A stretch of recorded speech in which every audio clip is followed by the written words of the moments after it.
Oh shit. What's up? It's your man DawgFace calling on the most dangerous voice in the trade. Y'all know what it is. I'm Hankin with Hankin TV. Y'all know what it is. Tap in, tune in. Go fuck with Hankin TV. Don't know what, stop playing with me, man. I don't know what it is, man. Stop playing. Ain't nothing more attractive than a bitch with some money. Bitch, get some money. 212, my name is DawgFace called Wrong. I am the ever-present moderator of a panel of distinguished individuals, and as a collective, we are known as the YouTube Streets. How y'all doing? What's the word? What's the word? It's Hankin TV, man. If y'all ain't subscribed to the channel, go ahead and subscribe to the channel. If y'all ain't hit that like button, go ahead and hit that like button. I got my man DawgFace Corleone in the building. What's up with it? What's the word with your family? How you feel? Man, I'm chilling, man, on this beautiful Sunday, man. I just want to tap in with you, man. There's been a lot going on. I see you've been doing your thing. You've been making your media runs. You've definitely been giving it up, putting on for the D, man. Right, I appreciate that. And you already know. So we're gonna go ahead and get right into it. We had the situation. I know it's burning the internet up. We had this situation happen down in Houston. I had seen a video of a guy saying that you was like the voice for, I ain't gonna say the spokesperson, but the voice for JR. Is that correct? Yeah, you can say spokesperson as it relates to this situation on YouTube, because that's what it is. Yeah, that's correct. Right. So y'all heard that here. DawgFace is the spokesperson. So I had did a video, man, about 8 days ago. And my thing was this. I had told people, man, I say things ain't always what they seem. I say something look one way, and 99% of the time, it be something different. Do you believe that Junior sent them boys? Yes.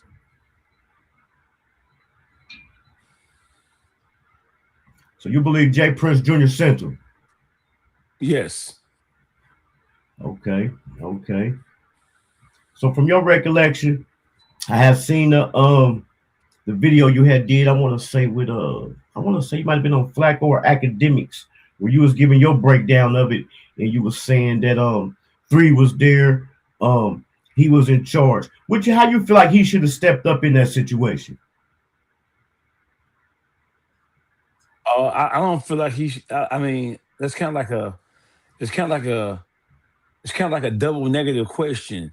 To say that I feel like he should have done anything is to say that nothing should have happened to begin with, because of his status and his position and his closeness of proximity to NBA YoungBoy. I don't think any of it should have happened.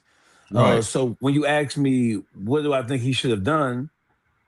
It's like asking me what would I have done in that situation. I can only answer it in terms of what I would have done. What I would have done, when you consider the fact that neither myself or anybody associated with NBA has a problem with JR, I wouldn't have put myself or the people who I'm associated with on the front line of trying to confront him, specifically and especially because it wasn't about no disrespect from him to us.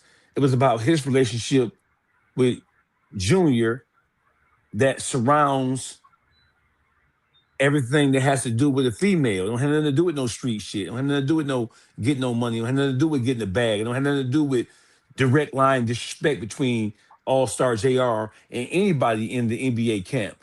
So I can only answer that by saying that if I was him, I would have never allowed my camp to get sucked into that shit, because it ain't had nothing to do with us. And when you don't move with wisdom, and when you don't move with understanding, and you don't move with any cohesive train of thought, you will find yourself in a situation like he found himself in, with 2 guys that he is closely affiliated with in the hospital recovering from gunshot wounds, lost limbs, paralyzed, and all other kind of goofy ass shit. So that's the only way I can answer that question. I wouldn't have, if I was him, I wouldn't have put my people on the front line on some shit like that has nothing to do with us. That's the only way I can answer your question. Right, right. Man, you've been tapped in with the industry, man, for a while. And I think I might have said this before. I thought the goal, man, for anybody that's coming from struggle, coming from the ghetto, was to get this money and get out. But it seems these days people is getting the money and getting into more shit. Listen, bro, that's a good question, brother. And I think that's a good observation. Um, a lot of times you have, I mean, bro, you got guys who come from the hood. They haven't been groomed, they haven't been conditioned, they haven't been really taught, trained, and really schooled on how to kind of like appreciate the fact that they have made it to the other side of this shit. You hear me?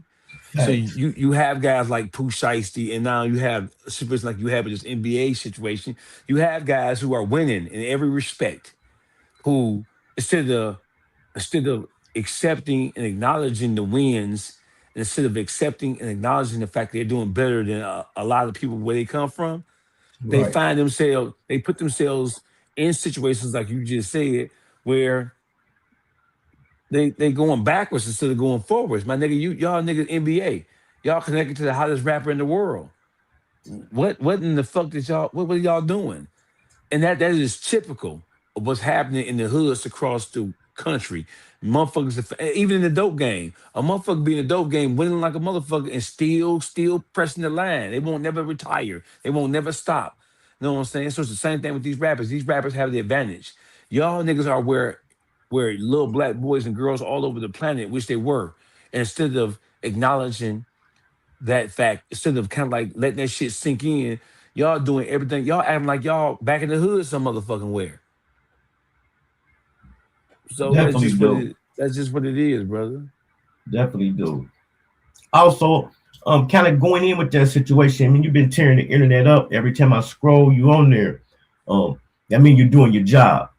Yeah. Um, it's you got into it. You happen to get into with NBA YoungBoy's mom. How did that take Mhm. place? How did that happen?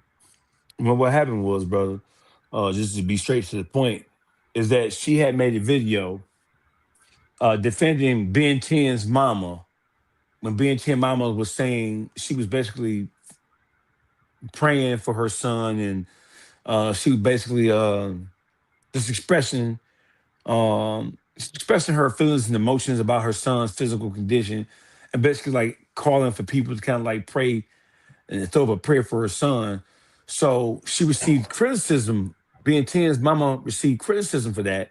And people started to say, hey, listen, they started to jump down her back, like, listen, what are you talking about? Your son is where he is because he did something that he wasn't supposed to be doing. So, they didn't have any sympathy for being 10's mama. So NBA YoungBoy's mama, Sharonda, was coming to being 10 mama's defense and saying that, hey, listen, there's nothing wrong with her praying for the recovery of her son. There's nothing wrong with us acknowledging our babies, right, wrong, or indifferent. Well, at the same time, if you're gonna do that, mama, if you're gonna throw yourself into the fire, if you're gonna put yourself, if you're gonna put yourself into this whole situation, you gotta be prepared for people's responses. And my response to NBA YoungBoy's mama is shut the fuck up.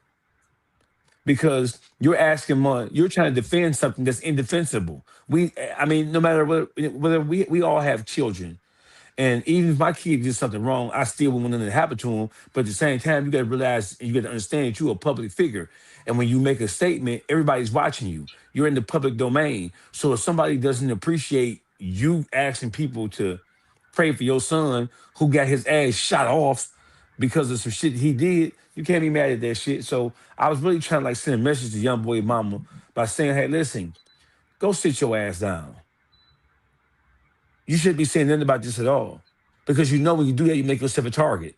Because Right. there's emotions flying on both sides of the equation. You got JR and his people mad as a motherfucker, and you got your people in Baton Rouge and in Houston mad as a motherfucker. But y'all mad about y'all own people put themselves in a situation and put themselves in the predicament to where they call that on themselves. Right. So that just was what it was, man. I didn't even I responded to her post. Somebody sent it to her and she responded to me. I laughed at the shit. I didn't even take no offense to it. You know what I'm saying? She called me ugly, and I said we look like brothers and sisters. Fuck you talking about? you like you you look like me with a wig on. You hear me? Right. And the thing be, people will say, I've never been in a situation like that before. The thing would be people on the outside looking in and be talking about a man attacking a woman. When a person put themselves in a certain situation, you got to take what come with it. Man, woman, or child. You know what I'm saying? I don't give a Pers- fuck what they talking about. I don't give a fuck about nobody talking about a man attacking a woman. First of all, you in man business. And you operate in defense mode for being Ten's mama. You didn't have to say anything. NBA YoungBoy mama stepped up and said something because she knows she has a greater voice, a larger voice than being Ten's mama because she's NBA YoungBoy's mama. So she used her status to elevate and to amplify her voice. So once you did that, it's fair game. I don't give a fuck about you being no woman, nigga. What you talking about? And listen, um, All Star Jr. got a mama. right. What if she would have stepped up and said something? But if she was stepped up and called out the fact that y'all mamas is probably the reason why these young niggas is doing so much stupid ass shit because y'all ain't raising them worth a damn. Facts, facts. The trolling, JR, he catching a lot of flack. We already know coming from that and being in them situations ourselves and how we would have played it. The trolling, people saying he wrong for trolling. I don't. It's not. So listen. Let me just help. Let me just help people out. Black people, brown people, white people, blue people. Right? Trolling. The definition of trolling is when people jump on some form of social media or on YouTube and they make light of or make fun of or try to poke and prod at a motherfucker for something good, bad, or ugly that somebody has found themselves in. What All Star JR is doing by talking about it, I don't consider that shit trolling because he was there. Trolling, when I think about trolling, bro, trolling is what 6ix9ine did to Chicago Right, when he was trolling 6ix9ine, when he was trolling King Von, Lil Durk, Chief Keef. That's trolling. You trolling about you trolling. You talking about people. You gossiping about people about things that you have no direct knowledge of. You're not there. You don't have nothing to do with the shit. You just kind of like making fun of people for whatever the situation they went through. All Stars AR can't be considered a troll because the things that happened, the things that took place, he was directly involved with the shit. So him talking about it is not trolling. It's like if somebody walk up to you right now and pull a gun on you and try to shoot you and they miss and you shoot them and you kill them. You talking about it, that's not trolling. You talked about it, it's just you talked about some things that you lived through. That's right. not trolling. Now, is he making fun of him? And are we saying because he's making fun of it, that's trolling? I still don't agree with that because he's talking about a real life situation that he been through, that he experienced. So he has the right to talk about whatever happened, however he chooses to talk about it. Listen, who has the right more than him to talk about it when he was the one that tried to get down on? Facts. So listen, if they would have got down on him and if they would have came out on top, they certainly would have been talking shit themselves. We already know how it would have went if the tables was turned. Right? We talking about Baton Rouge niggas, bro. And I said before, I said on academics, man, that Baton Rouge rappers, they're only second behind Chicago when it comes to bragging about doing something to a motherfucker. Baton Rouge niggas put niggas on op packs and smoke them. Talk about the dead, and piss on the dead grave and everything, bro. So they sensitive about him talking, but y'all should be mad at the people who put y'all in that position to begin with. Y'all should be mad about the members from y'all city who put themselves in the predicament to have to suffer that over a female that they don't even motherfucking know. And it definitely, like I said, it definitely would have been the other. If it was the other way around, we still would be hearing about it. Yeah, they've been talking about Detroit and the whole Midwest. They would have been shooting at the whole Midwest because that would have been a bigger example to the whole world. Everybody been talking about Detroit, Chicago, Ohio, Indiana, everything. Nigga, Minnesota, motherfucking Wisconsin. They've been taking shots at us. So they're mad because you're mad. Let's back up for a second. Y'all mad because he talking shit about getting down on y'all when y'all the one who attacked him. He took y'all gun from y'all and shot y'all. Y'all mad about him talking about it. That don't make no motherfucking sense, bro. You expect him to have some sympathy for you niggas? Y'all try to get down on him? That's retarded. Facts. I was in a situation like that too before. Mm-hmm. I'm gonna ask you one more question about this situation, man. Then we're gonna go ahead. We're gonna move on to some other stuff going on. By you being the voice of Detroit, how you feel about people trying to turn this into a Detroit versus everybody situation?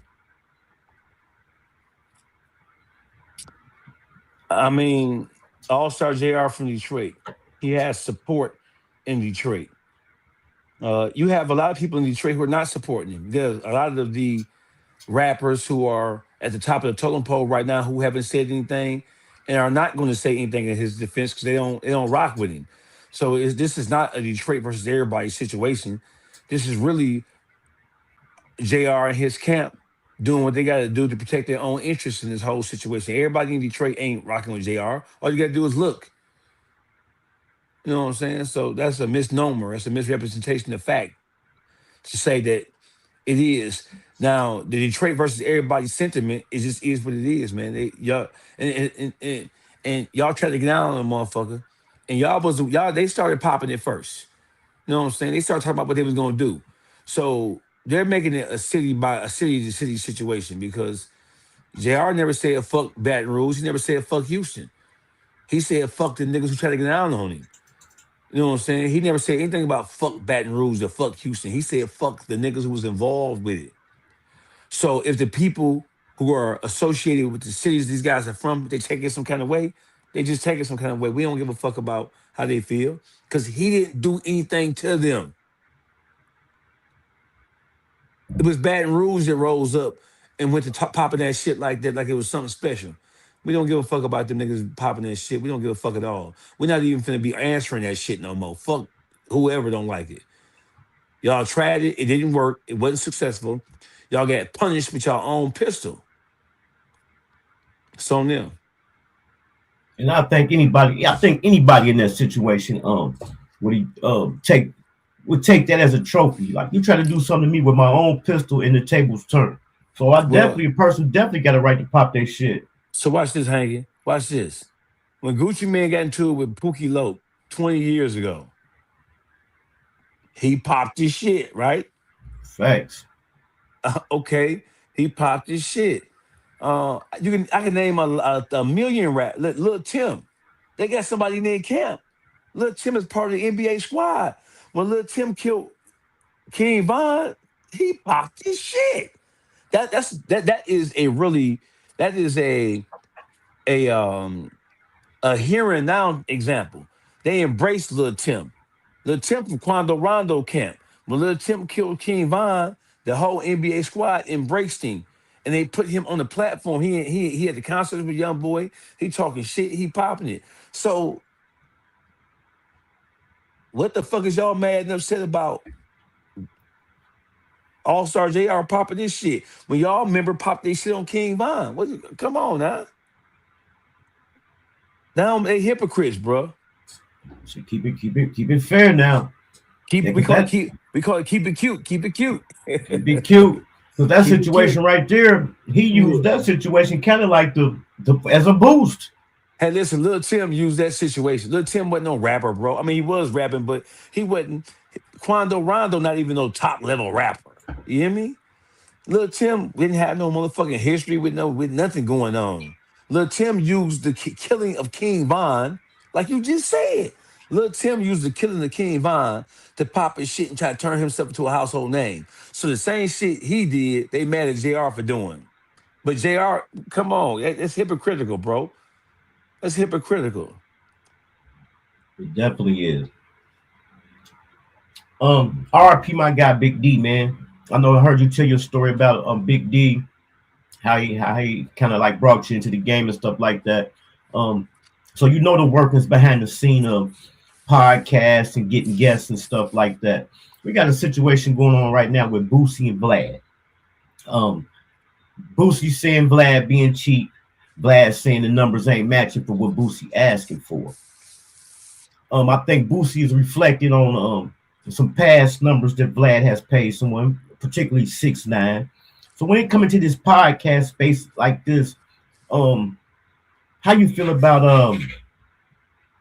the numbers people asking for? Do you feel like Vlad is being cheap or Boosie asking for too much? So you're in the podcast space, you're in the interview space, you're in the YouTube space, you operate in the YouTube streets. You know how much this shit pay. What's happening is that the rappers, they're mad, angry, and upset that the podcasters are winning. Right? For the first time ever, young black boys and girls and their preteen adolescents are saying they want to be streamers and podcasters more than they're saying they want to be rappers. So a lot of the rappers are feeling some type of way about this shit, and they're trying to count the pockets of the podcasters. Vlad doesn't make per episode what Boosie is asking for, and Boosie is paying attention to what somebody else. He pocket watching another motherfucker and trying to base. He feel like, oh, I'm a solid nigga. I ain't told nobody. How you gonna pay a nigga who a rat more than you pay me?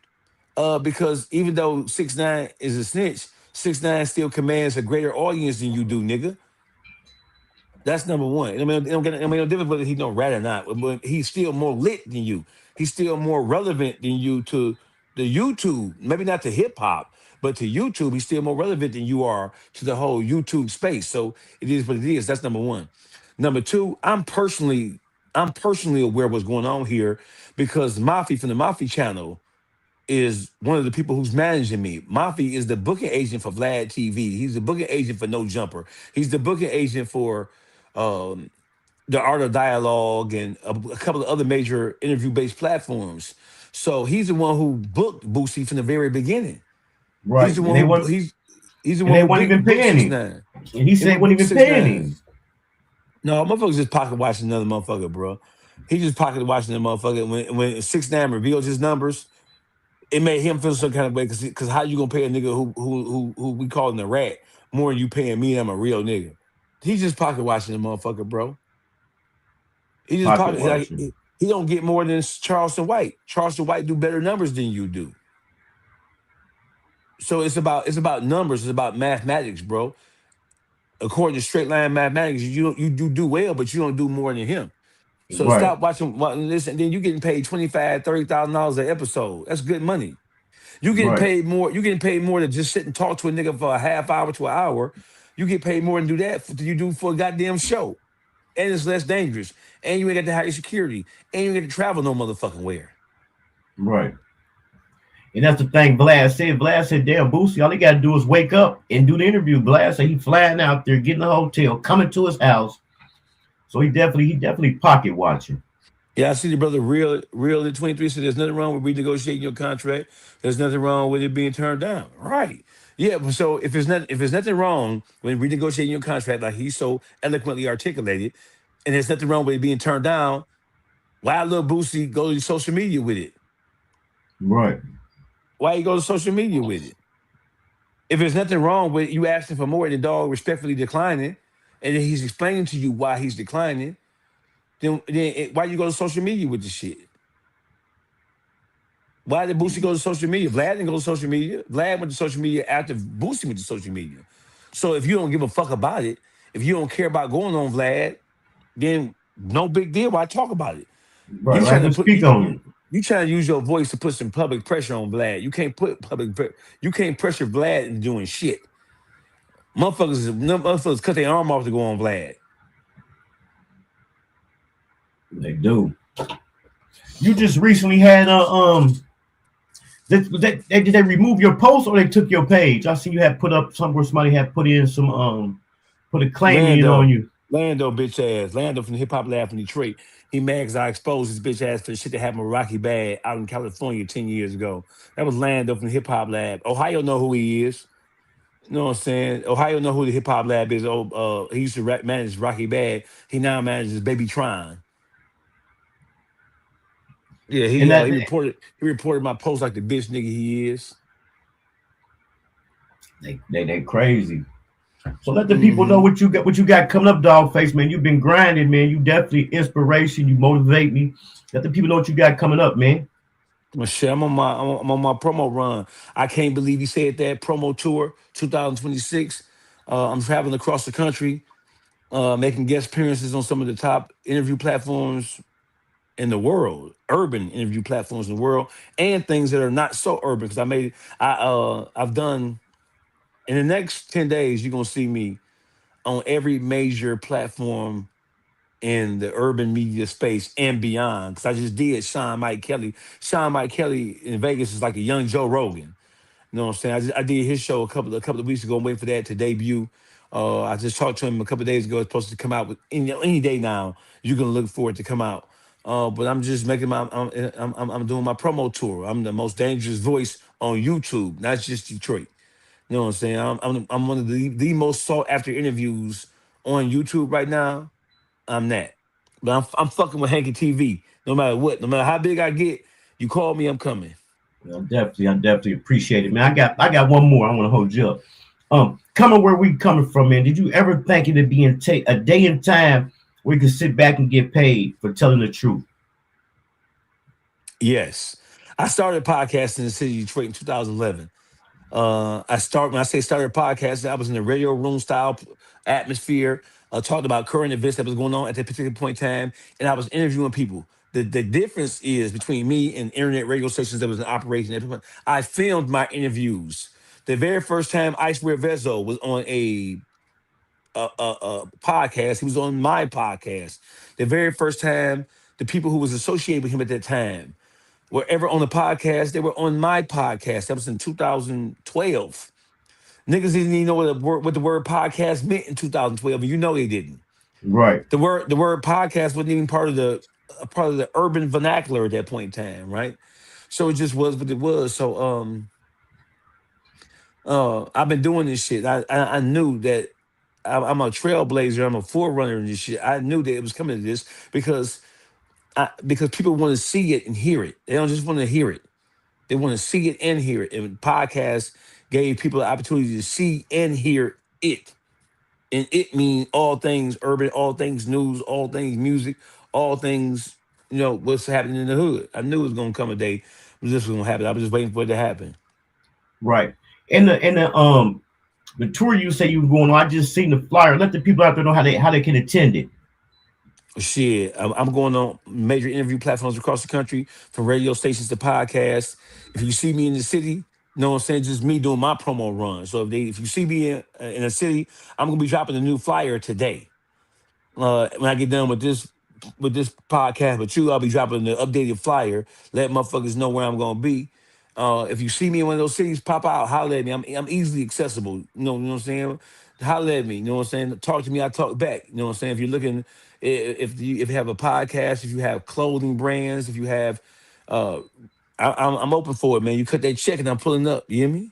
Right. I think I might got that confused. You doing ain't you doing some, like a comedy thing too? That's different though. My comedy show is different. Okay. But I had a comedy show called, one of my comedy shows was called I Can't Believe You Said That. But my promo tour where I'm traveling across the country, it is I Can't Believe You Said That. So I'm going from LA to New York over the next couple of weeks. You're gonna see me on all the major platforms across the country.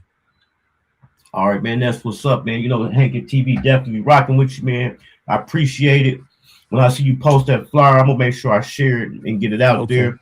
Y'all make sure y'all slide through there, man, and check out DawgFace Coleon, man. I'm gonna hit you up, man. I'm gonna hit you up because I got something to work on, so I'm gonna hit you up. Yeah, pop. I want to come to the O, man. If I want to come to the O, you know what I'm saying? Let's make it happen, man. All right, bet we definitely gonna make something happen. All right, brother. Love is love, bro. Peace. You already know, appreciate it. No doubt. Salute. Yup. That's DawgFace, man. Y'all make sure y'all slide through there and check him out, man. He said he on his run. Y'all slide through there and check him out. I'm gonna have a link to his page in the description of this video. I think I might already got it in there. But if I don't, y'all can slide back in a minute. I'm gonna have the link in there.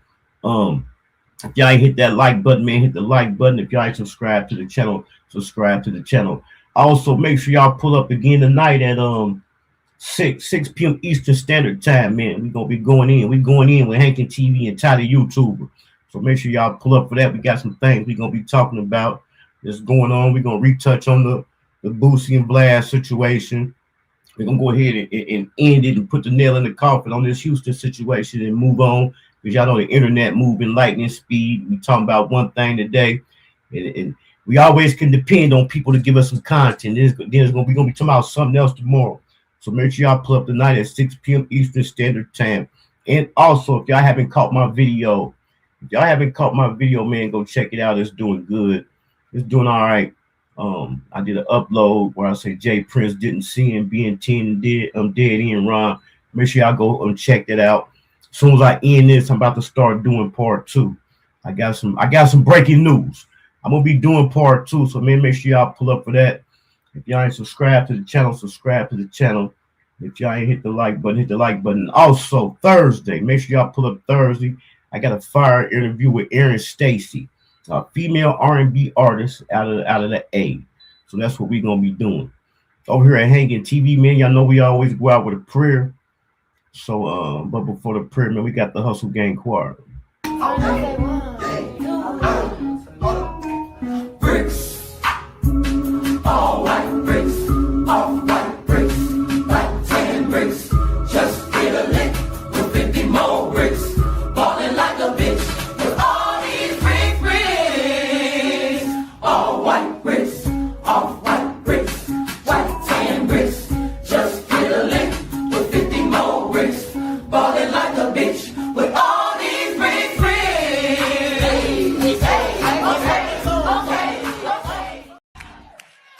Turn to your neighbor and tell them, bitch, I'm one of them ones. We leave before we get out here. I'm finna pray for everybody. Y'all, you know what I'm saying? Y'all pray with me. You get what I'm saying? Bow your head. Real talk, bow your head, man. Cause this here is serious. You get what I'm saying? Dear Heavenly Father, Lord, we come to you today. Thank you for everything you done for us. You get what I'm saying? I want you to keep pushing me. You understand me? Push me in the right direction. You understand me? You get what I'm saying? Watch over my people, you know what I'm saying? Cover them, you know what I'm saying? Guide them, shield them, you get what I'm saying? Watch over the people that don't like me, you get what I'm saying? I love them too, you get what I'm saying? Look at my neighbor and tell my neighbor I love my neighbor too, you get what I'm saying? God, I ask you that you push me to keep elevating, you get what I'm saying? Keep pushing me to turn up, you know what I'm saying? My vision is too big for this, you get what I'm saying? My vision is too big in my head, you understand me? I ask that I outreach there, you understand? I ask that I climb to the top, to the highest mountain, you understand me, that you have built, you get what I'm saying? Like, yeah, amen, in that way. Enjoy life, smile every day, fuck what they gotta say. I had to make it look juicy for her.